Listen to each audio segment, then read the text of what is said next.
welcome everyone to another episode of Journeys to Inspire, Pathways to Leadership. I'm joined by Nick Jones, who has been a very impactful executive from the outside, with me looking after South Africa. But James always speaks very highly of you, Nick, from the CISO alliances in the UK and Ireland community, right? For those who are not sure about what Pathways to Leadership is about, we are capturing examples of how leaders have got to where they are, specifically in industries which may not have a clear pathway to that end goal, inverted commas. And yeah, hopefully people who listen to this will find some affinity to it, right? As we nurture the next generation of leaders in for this instance, information security, cybersecurity, right? Nick, welcome. Thanks for joining me, mate. I really appreciate it. Thanks, Lee. Good to be here. Thank you. Good. For the listeners who don't know you, who are you, mate? Personally, professionally, can you give us a bit about yourself? Yeah, sure. Nick Jones, I'm currently doing some contract work for a large airline company. I was the CISO at TUI Travel. Before that, I spent a few years out in the Middle East. So working out there, selling a bit of, implementing some GRC software. And before that, I spent about 15 years at BP in various risk and compliance roles. So that's probably where my journey through to where I am started. I'm qualified as a chartered accountant, which I hated and drove me mad. So I got out of that as quickly as I could. And somehow I found myself in cybersecurity, which I find fascinating and I really find quite an exciting industry. So yeah, that's kind of who I am. Amazing. Nice one. Thanks, Nick. That's great. It's interesting background, right? And you see that in the industry, right? People sidestep into this industry. So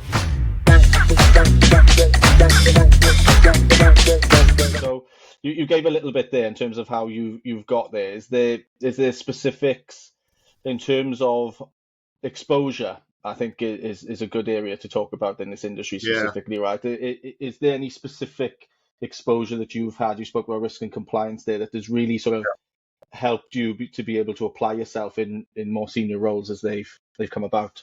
Yeah, no, absolutely. So I guess there's always some kind of thread that gets you from one place to the other. I having been a chartered accountant, I obviously was, had external audit and internal audit experience, and I started to do some internal audit work, and then I decided to try and go it my own, which was a disaster. But this is the other thread I think that's come through when I've been successful is a friend of mine said, I know that there's someone who's at BP who's looking for some help with some Sarbanes-Oxley compliance. Do you know anything about Sarbanes-Oxley? I went, well, I probably do. Yeah, of course I do. And so, I had a 10-minute chat to someone. They said, come in and do an assessment of where we are and what we need to do. And 3 years later, we were finishing that program. So, I think that your personal connections are certainly something that takes you on. Plus, work out what is that thing that you're good at. And I think the thing that I've worked out 20 years later that I'm good at is transformation. And then what core skill do you have? So that audit skill got me into a compliance role. The compliance role got me into a risk role. Again, I was, right place, right time is some of it. So we were finishing the Sarbanes-Oxley work, and the CIO that I was working for suddenly got asked, what are you doing about a payment card industry? And he hadn't got a clue. And he came to me and he said, what are we doing about payment card industry? I said, nothing. Do you want me to do something? And 3 years later, we'd finished a PCI compliance implementation. And coming off the back of that, there was an opportunity for a global role at BP, head of compliance. And I said I'd really be interested in that. And the comeback was, yeah, I'm sure you can do that. But actually, we've got a different problem. We've just had an incident, Gulf of Mexico incident, and we need to really strengthen our risk management in the IT space. So, I think there's external events that occur. Companies get attacked, new legislation comes in, and those events, plus a little bit of your knowledge, plus who you know, has always been a kind of stepping stone to where I wanted to get to. Yeah, I think probably the last thing I'll say about this is when I was looking to come back from the Middle East and I hadn't got the title CISO. So I had to do two things. One, we've talked about this. I had to get some qualification. I had a piece of paper that said I potentially could be clever enough to do this. So I did a CISSP. Yeah, yeah, You've not renewed it, Nick, I assume. Is that what you're trying to say? yeah, yeah. But you needed to have something on your CV that said that you were capable of doing this, right? And then I started speaking to all my friends who were CISOs, and I found actually a guy called Matt Broomhall who was working at TUI.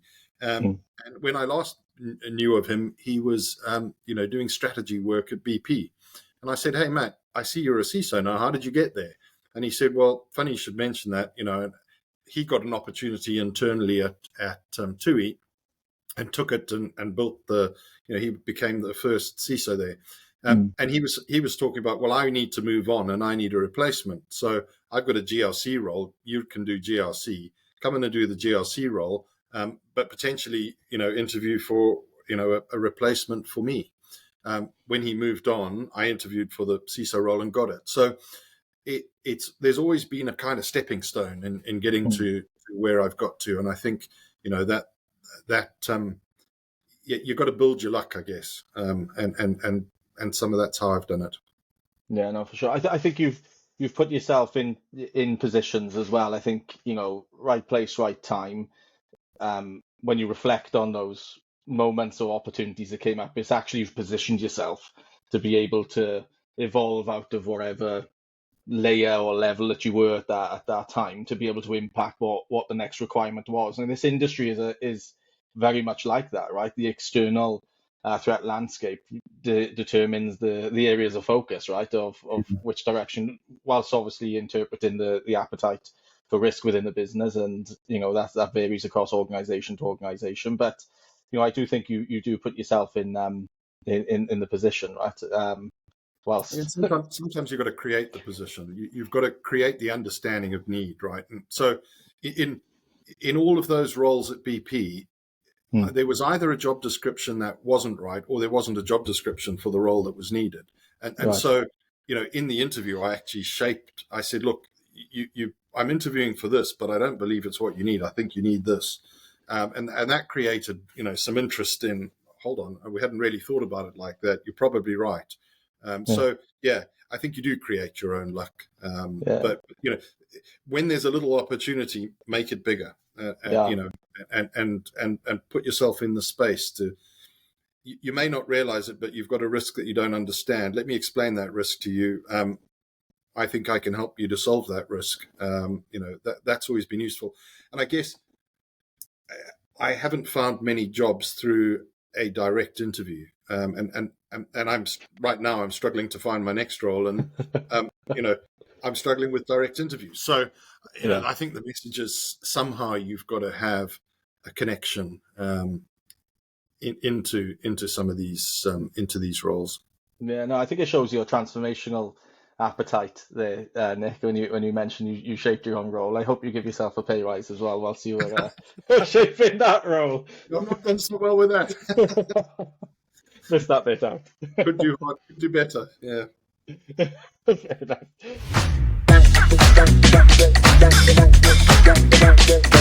Is there anything that you would have changed, possibly, as you reflect on your career up until now? Is there any particular exposure or pathway or time investment that you would have liked to have committed, which might have created a more of a rounded opportunity for you now, especially as you're looking for a new opportunity right now?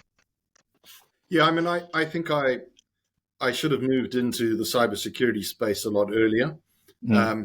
I perceived that there were barriers to entry around that. And we've talked about imposter syndrome. I kind of thought, well, I've got no qualification that says I can do that. But actually, when you look at some of these roles, and when I was doing my CISSP qualification, I actually went, well, I know about risk management, and I know about compliance, and I know about a lot of the things. And I think there were two areas that I didn't know about: network security and cryptography. So I had to go and learn about those. But the rest of it was kind of, yeah, I know enough about that. And actually, if I apply myself, actually, I can do all of that. So, I think that's something. Don't put yourself down, and really, think about how you can take the experience and the skill that you've got and translate it into actually, I can do all these things that are in this job description, and some of them I can't do because you're never going to do everything. So don't worry about that, but sell yourself on your strengths and pivot your previous experience, whether it's risk experience, whether it's compliance experience. A number of the CISO roles now are heavily compliance driven, because that's where the financial services come. And, how often I get asked, or have you run a big compliance program?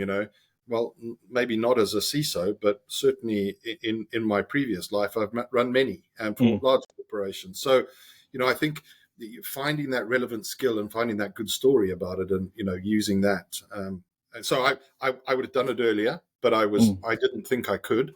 I think there is a barrier to entry, and it's not just a perceived barrier to entry.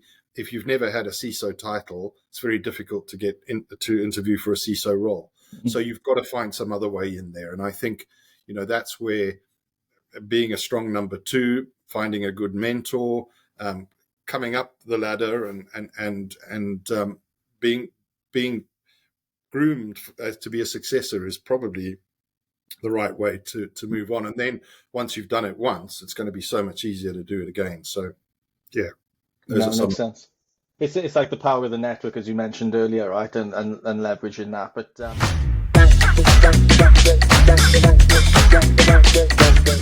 the imposter syndrome piece is something that fascinates me. I'm quite open and honest. I'm very comfortable in being the most stupid person in the room when it comes to us pulling people together, right? In terms of the alliances, we've got some people who've had exposure to all sorts of circumstances and scenarios and working in all sorts of environments, But I think within that, over the 11 years that I've been in the industry, I've seen careers flourish with the individuals who welcome that vulnerability and achieve vulnerability and vulnerability status, in certain areas, to then become more competent in it, right? And I think it's accepting that in this industry specifically, and probably not limited to this industry, right? I think everything's a learning curve, and maturity and experience is everything. Yeah. But I think, being able to go on a journey and fail and not be set back by that is critical to success, right? I don't know if that's a bit of a cliche, but it is. I guess at my time at TUI, a couple of things occurred. One, we had a major incident that we suddenly had to run. I'd never run a major incident before. Yeah, I've been around them, and I've certainly witnessed them at BP. But suddenly, we were front and center, and it was Matt called me up and said, "I've been working all weekend. I need you to come in on Monday, and I need you to take over." And so suddenly, I was running the incident. And you learn pretty quickly. And I think the other thing, and when I became the CISO at TUI, I was not the most experienced person in the room by a long way. I had better, in fact, everybody that reported into me was better than me at something, whether it was project management, whether it was network security, whether it was just being a generally more rounded security person, an architect. They were all more clever than I was. And you've got to kind of accept that and go, you know what, that's what I need, because I need those people. And when we're having who knows, whatever it is, network problem, get the most experienced network person in the room and ask them the questions and listen to them and support them and enable them, and they'll enable you. So, I think whilst it can be terrifying at times, walking into the room on a Monday morning, not knowing anything about the incident, not having access to the data, and being thrown into a meeting with the leadership team to give a status update, you kind of go, seems like, I'm completely out of my depth here. But 2 days later, kind of got it under your belt, and you're dealing with it, and you're learning, and you're working with your team, and you're finding the right people, and you're consulting with your network, and and suddenly you've become an expert in it. Mm. So I think, yeah, I think that was a big learning for me. Mm. And It's amazing. critical, I suppose. Quite Yeah, important learning, right? yeah, it's amazing what you can do when you apply yourself to it. Mm. But you don't always get the opportunity to apply yourself. But when you get the opportunity, take it. I Mm. didn't know anything about implementing risk management systems, yet we implemented a complete risk culture change at BP, Mm. and we measured it. It was a sizable step. Mm. We completely changed the way the board reporting was done, Mm. and that was through, we got some people to help us who were cleverer than we were. Mm. And we listened and we did it, and then we took it even further. So yeah, take those opportunities. Don't be scared to. You might fail. So what? Yeah, we all fail at something sometime. What's the exactly. worst that can happen? You find another job. Yeah, exactly. No, but it's important. I think, I'm probably, I know I'm Marmite in terms of an individual, right? But I'm a firm believer in that you improve through failure, right? In life, in general, career, vocations, personally, everything. I think, sport. A lot of people have played sport in their lives. It's about making those mistakes on the training ground, or when you've got the opportunity, which is the training ground, to make the mistakes, do them because they show your vulnerabilities and the gaps in what you're trying to do for you to fill, for it to Yeah. be more of a rounded approach. But no, it's great. I want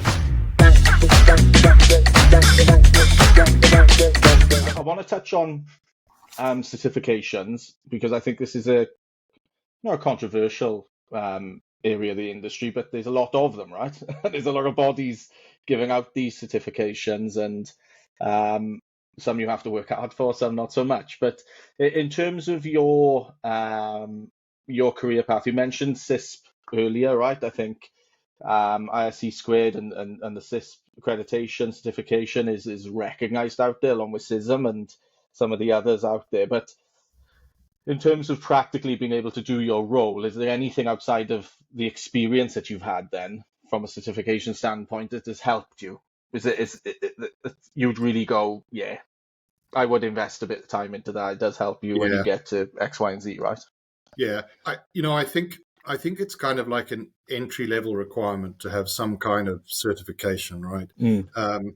I got lucky. I got a C risk when I was doing the risk work at BP that came through, and Mm. I managed to convince them that I'd had enough experience to get my C risk by experience. So Nice. don't quite know Good how I work. did that, but I did. Yeah. But when I was looking to to take on a CISO role, I looked at what qualifications are in all the job descriptions, and there was, I think it was the CISM and the and the CISSP, and I remember from my days at BP that there were a number of people doing the CISSP, so I thought, that's the thing to do. So I had a look and worked out what needed to be done and did it. I think the problem with them, though, is that they all require 5 years of relevant experience, and so they're not the be all and end all. But so I think you've got to build as you go on. Some of the things that require no experience. So if you're starting off in cyber, going, whatever field you want to go through, pick a certification in that and do it. There's some that are virtually for free. And then build on that relevant experience so that you can get that 5 years of experience. But I think it also creates a barrier to entry that is an unreasonable barrier to entry. But the recruiters require it, and people who write job descriptions think it's a good idea to put a certification on there. And so if you don't have one, you get filtered out. So yeah, I've got a bit of an issue with that. I don't think it's the right way, but you know what? They make a lot of money out of these things, so I think they push them. And here's the other thing that I probably shouldn't say. I've let all of my certifications expire because I don't think that there's any long-term value in them. So I don't use them behind my name, but I do say that I've achieved them. So yeah, but I don't think you're alone there, Nick. There's so many in the community now that that lack the appetite to revisit going through that because it's hardship, right? It's not easy. These things don't just just don't just sit there and get handed a certificate Yeah. after a week. It doesn't work like that. It's some of them have of a proper structure of completion. Alone, I've actually got a really good friend who I'm trying to get involved in the alliances in the UK. He's someone I've played cricket with since I was 10. And I had no idea what he did until we were actually at the funeral of one of our former teammates, our old captain, actually. And I asked him what he was doing. He said, "Oh, I work in something called cybersecurity." I was like, "All right." I said, Full. "Funny enough," I said, "I am on the fringes, but not hands on." He said, "Oh, really?" And I sort of relayed what we're doing with the communities, of the alliances and things. And he said, "Oh, I head up cloud globally for cloud security globally for Johnson and Johnson." I was like, "What?" I never knew it. He did it. But we were talking about certifications because the South Africa group were actually having a bit of a debate on it at the time. And he said, "I've done them all. I've done all of them, but I just won't pay for the cert. I'm not interested. I'm competent because I know what I'm doing. Yeah. To have a certificate, it doesn't matter." And I think he's like one of the only people on the team that doesn't have CISP, and he's like point blank refusing to the new group CISO over there that I don't want to do it. All the experience I've got, I Yeah. refuse to do it. It's interesting, isn't it? But I do think it's that age old debate of, does the certificate show prove competency, or does doing the certificate gain competency? I don't know, right? I Yeah. think with this industry, it's too experience led to pigeonhole into relying on just those or just the other side, possibly. I Oh, don't know. absolutely. I mean, I certainly learned something going through the certification. I didn't Mm, know much about cryptography. I didn't know much about network security, so I learned some new stuff. Um, so that was valuable. But yeah. yeah, it feels like it's a tick in the box entry requirement. It gets your CV into the pile on the right side of the table, and that's about it. Not that may not be everybody's view of the world, but that's my view. Yeah, no, fair. Fair. Fair. Right, I want to talk about another area actually. We've not it's not on the list. Um, building your team, or building building a team that you rely on for making you as effective in your role as you possibly can be, right? I think any leader needs to be as needs to be effective and wants to be effective, obviously, to justify the ticket they're on and what impact they're on for the organization. But building the team is something that sometimes gets overlooked for it. Is there any particular structure that you would have as a skeleton for a CISO business division to rely on for what you need? Because I think this again is an area which isn't delved into deep enough. There's no benchmarking as such. We spoke about it in the UK group recently as well. I don't know if you recall, but yeah, is there anything that you could shed light on from your experience within that? Yes, certainly. Yeah, I guess the first thing is that every company is going to be different, and so it's going to Mm, have different needs and different issues and need a different team. But you kind of come into a new role and you've got the team that you've got. And so the first thing that I go about doing is working out what everybody's doing, what they mm, think is really important. So ask them, what do you think are the most important things? What do you think we aren't doing that we should be doing? And that's how we put together the next steps of our strategy at TUI. We all listed down what we thought the top 5 things were, and we put them into the mix, and we started to talk through them and work through them, and we got down to a list of priorities.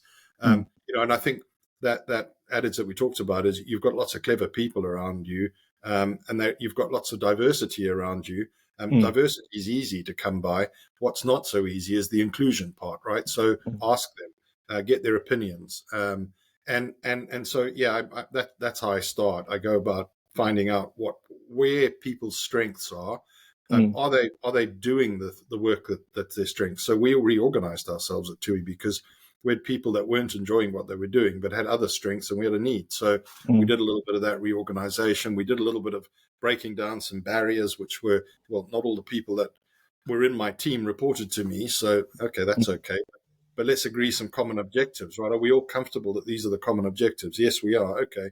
Well, then don't you think you should reflect those in what your individual objectives. Yeah, well, of course we should. Okay, well, let's go about doing that. I'm not your line manager, but let's go to your line manager and get that put in. So, doing a little bit of that, influencing across the network as well. Mhm. And then working out where you've got the gaps. So we didn't have a head of network security. And, we certainly had, we had a risk that we didn't know as much as what we needed to about, what our risks were. And so one of the network guys was about to leave. And, one of my team tapped me on the shoulder and said, Fred's about to leave. He's quite good. Shouldn't we get him into our team? And absolutely, we should get him into our team. We created a new position and we brought him in. And I remember the conversation was, well, I don't know very much about security. I'm not a security person. I'm a network person. I said, that's exactly what I want.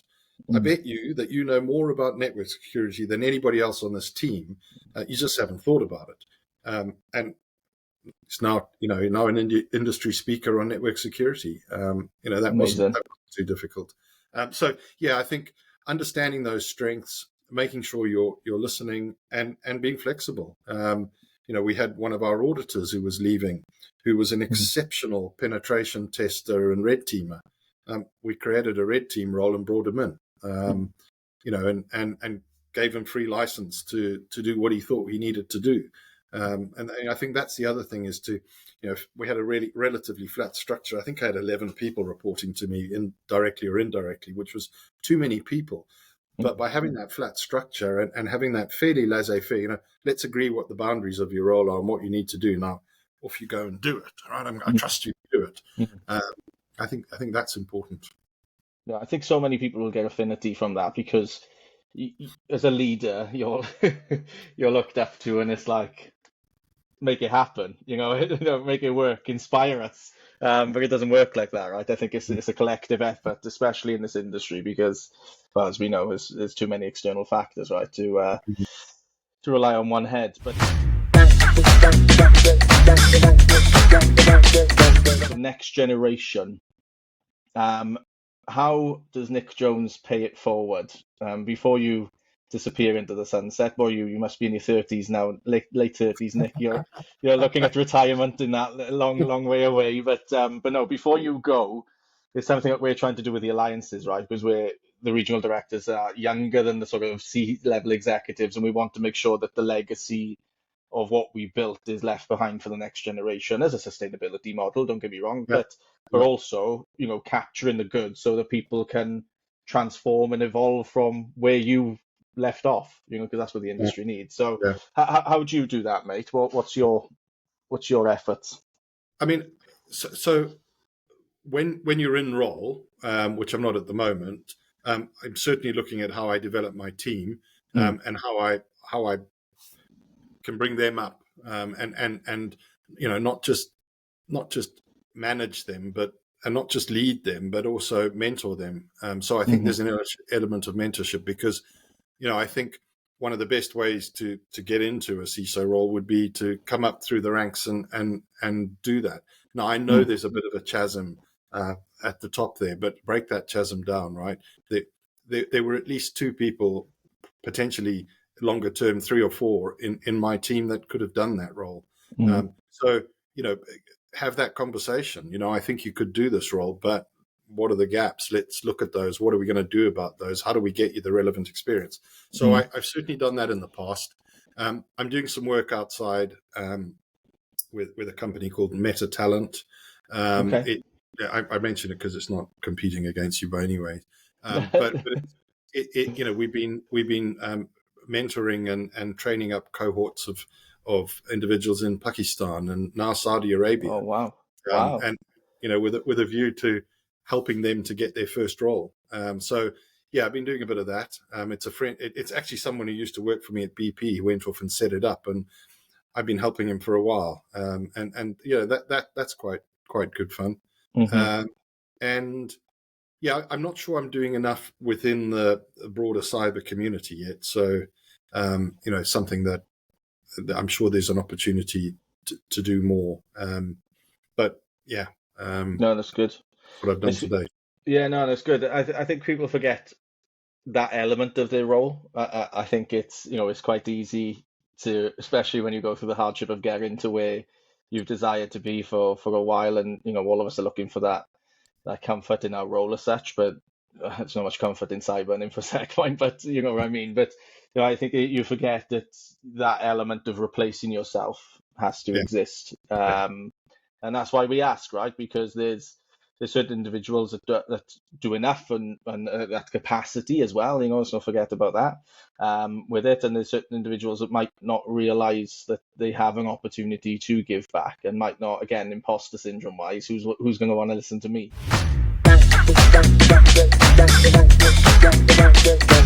Any thank yous then? You've mentioned a few people as we've chatted here. Is there any platforms? Don't worry about competitors and stuff like that as well. We don't care. Is there any platforms that has supported you to get to where you are now? Is there any organisations that have helped you? Any individuals along the way? We love to tag people as a bit of a thank you and a message to a long lost Nick Jones going, oh yeah, I remember that conversation a few years ago. So yeah, is there anyone in particular or anything that you want to mention? Yeah, so certainly, Matt Broomhall, who helped me to work, to map my route into my first CISO role. Really valuable. I've got a mentor at the moment at EasyJet that I don't really want to mention by name here, Cool. but because it's not cyber relevant. But that has been really helpful in navigating my way around a new organization. Where I've had to perform fairly quickly. So I think finding that mentor is really important. They don't come along every day. It feels a bit like I've got a godfather at the moment, and that's really valuable. So I don't think I've ever had anyone quite like that mentoring me. So I think do look for that person. It's really important. So yeah, those are some of the people. Bill Noah, who used to work for me at TUI, he was always helping me and pointing out where I could be doing better, and those kind of things. He was almost my mentor, even. So that's great. So yeah, your platform, I think is a great platform. I've enjoyed working for it, working with you. Sorry, So yeah, that's probably who I'd call out at this stage. Yeah, amazing. That's great. One thing I want to flag there as well, right? Even someone in their late 30s can get a mentor. I think there's always that. We speak about gender bias, right? With the other journeys to leadership, women leaders in STEM, journeys to inspire, sorry, women leaders in STEM, where you paint a picture of a doctor and it's a man, as an example, right? You picked a picture of a mentee as a young person, right? It's not generally the case, and I think that appetite to grasp, gather, be a sponge around anyone really, whether they're older or younger than you. They'll have different journey and different experiences to you, different exposure to you. So make the most of that. I hope others will get or have affinity with that. You'll find that many of the top executives who are successful have coaches. They do. It's not a mentor, but it's like a mentor, but it's slightly different. They're kind of looking for where you've got those gaps in your armor and helping you to build them up. So yeah, a coach would be another thing to look for. I don't have one at the moment, but I certainly think that that would be something to be looking for. Absolutely. Yeah. My mentors for this particular initiative are in their early 20s, right? They are the next generation. They're budding CISOs and they want exposure and time with CISOs outside of the mentors that already help them, right? I think there's a wider network to plug into here. Time permitting, there could be a quicker way to upskill and improve the industry, right? And evolve the industry as such. But yeah, no, it's important. That's great. That's great, Nick. I really appreciate your time, mate. Believe it or not, this is the first time we've spoken, and we're going like a house on fire. So that's great. So I really appreciate it, mate. And look forward to meeting you in person in the not too distant future, mate. But thanks for your time. Thanks for your authenticity on this. Really appreciate it. Thank you for giving me the opportunity. No, anytime, mate. Really appreciate it. Yeah. Thanks to all the listeners. Hope you enjoyed. Take care. Cheers, everyone.